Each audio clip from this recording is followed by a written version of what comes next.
ఈ ప్రభుత్వ హయాంలో మీరు పాలమూరు రంగారెడ్డి ప్రాజెక్టులను పూర్తి చేయగలుగుతారా? మీరు మీరు మీ ఆ సొంత జిల్లాకు సంబంధించిన మంత్రిగా, మీరు మహబూబ్నగర్ జిల్లాలో 3 ప్రభుత్వాల్లో పనిచేసిన మంత్రిగా ఇప్పుడు కాంగ్రెస్ ప్రభుత్వంలో పనిచేస్తున్నారు. మహబూబ్నగర్ జిల్లా ప్రజలకు హామీ ఇవ్వగలుగుతారా ఈ ప్రభుత్వం పాలమూరు ప్రాజెక్టులు పూర్తి చేస్తుంది? 100% ప్రాజెక్టులు పూర్తి చేయగలుగుతాం, చేస్తాం కూడా. ఎందుకంటే 2 సంవత్సరాల పరిపాలన చూస్తూ ఉన్నాం. ఎన్నో కార్యక్రమాలు, అంటే ఆర్థిక పరిస్థితి ఆ స్థాయిలో ఉన్నా కూడా మేము 6 గ్యారెంటీలు అమలు చేస్తున్నాం. ఇతరత్ర కూడా ముందుకు చేసి తీసుకెళ్లి కార్యక్రమం చేస్తున్నాం.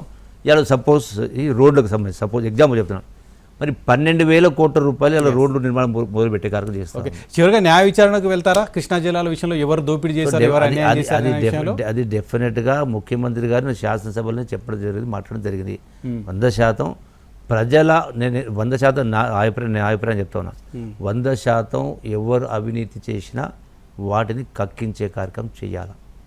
100% చేయాలి, ఎవరైనా పర్లేదు.